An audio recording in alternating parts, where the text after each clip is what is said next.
အားလုံးပဲမင်္ဂလာပါချမ်းသာခြင်းလို့ပြောလိုက်ရင်တင့်ဘာကိုအရင်ဆုံးမြင်မလဲပတ်စံတွေအများကြီးရှိတာလားအိမ်ကြီးရဲ့ခိုင်နဲ့နှိရတာလားဒါမှမဟုတ်စိတ်အေးချမ်းနေတာလားလူတိုင်းကတော့ချမ်းသာခြင်းကြတာကြီးပါပဲဒါပေမဲ့တကယ်စစ်မှန်တဲ့ချမ်းသာခြင်းဆိုတာဘာလဲပြီးတော့အဲ့ဒီချမ်းသာခြင်းကိုရဖို့ဘယ်လိုလုပ်ရမလဲဆိုတာကိုလွန်ခဲ့နှစ်ပေါင်း2500ကျော်ကတည်းကမြတ်ဗုဒ္ဓကတိတိကျကျလမ်းညွှန်ခဲ့ပါတယ်ဒီကနေ့ဗီဒီယိုမှာတော့မြတ်ဗုဒ္ဓဟောကြားခဲ့တဲ့တရားတော်တွေကမှလက်တွေ့ဘဝမှာစီးပွားဥစ္စာတွေတိုးတက်ပြီးရုပ်ပိုင်းဆိုင်ရာရောစိတ်ပိုင်းဆိုင်ရာပါချမ်းသာအောင်ဘယ်လိုလုပ်ရမလဲဆိုတဲ့အချက်တွေကိုမျှဝေပေးသွားမှာပါ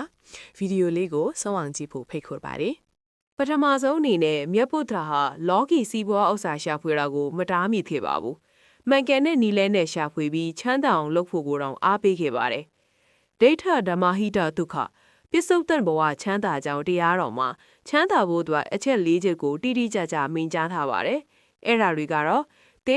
ဩဋ္ဌာဏတမ္ပတာဝိရိယရှိခြင်းဒါကတော့အခြေခံတဲ့ချက်ပါမယ်။ပြီးရင်နေလို့တော့ဘယ်တော့မှမချမ်းသာနိုင်ပါဘူး။မိမိလုပ်ကင်နေတဲ့အလုပ်ကင်စီးပွားရေးမှာမစုံမနစ်တဲ့ဝိရိယနဲ့ကြိုးစားရပါမယ်။ခက်နဲ့ညီနီးပညာတွေကိုလေ့လာရပါမယ်။ကျွမ်းကျင်အောင်လုပ်ရပါမယ်။အလုပ်ကိုကြိုးစားလုပ်တာဟာချမ်းသာခြင်းရဲ့ပထမဆုံးသောတော့ချက်ပါပဲ။နှစ်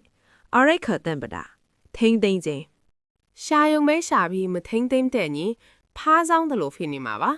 ရလာတဲ့ပစ္စည်းဥစ္စာတွေကိုလေလွင့်မှုမရှိအောင်အချီးနီးမထိအောင်စနစ်တကျတိုင်းစီးတက်ရပါမယ်ဒါဟာခြံဆောင်နာတွေမကပဲငွေကြေးစီမံခန့်ခွဲမှု financial management ရှိဖို့ကိုလည်းဆိုလိုတာပါ၃ကလျာဏမိတာတာမိကောင်းဆွေကောင်းရှိခြင်းဒီအချက်ကအလွန်အရေးကြီးပါတယ်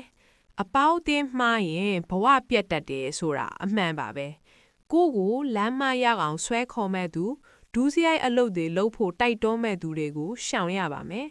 ကိုကိုတိုးတက်အောင်ကူညီမဲ့အသိဉာဏ်ရှိရဲ့လမ်းမှန်ပြမဲ့မိတ်ဆွေခေါင်းတွေကိုပဲပေါင်းတင်ရပါမယ်၄တမဇီဝိတ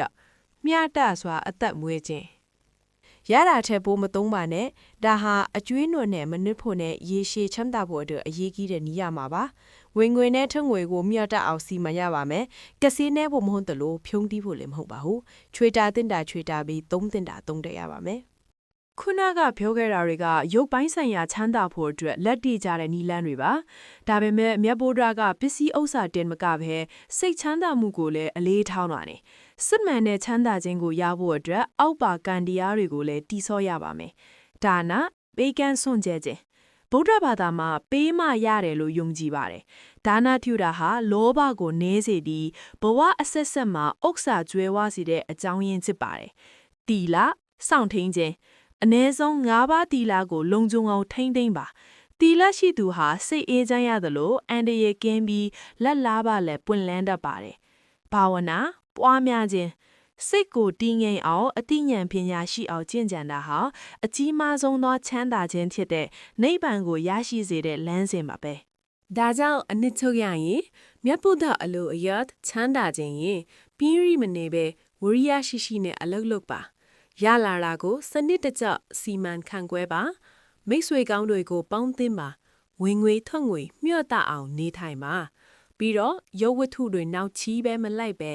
တီလာဒါနဘာဝနာတွေနဲ့စိတ်ကိုလည်းအေးချမ်းအောင်တည်ဆော့ပါဒီလမ်းညွှန်ချက်တွေကိုလိုက်နာကျင့်သုံးမယ်ဆိုရင်သင်ဟာရုပ်ပိုင်းဆိုင်ရာရောစိတ်ပိုင်းဆိုင်ရာပါပြည့်စုံတဲ့စစ်မှန်တဲ့ချမ်းသာခြင်းကိုပိုင်ဆိုင်နိုင်မှာအသေးချပါပဲဗီဒီယိုလေးကိုအဆုံးအောင်ကြည့်ပေးလို့ကျေးဇူးတင်ပါတယ်ဒီဗီဒီယိုကသင်အတွက်အကျိုးရှိတယ်ဆိုရင် like share နဲ့ subscribe လုပ်ထားဖို့မမေ့ပါနဲ့အောင်အားလုံးပဲကိုယ်စိတ်နှပြကျမ်းမာချမ်းသာကြပါစေ။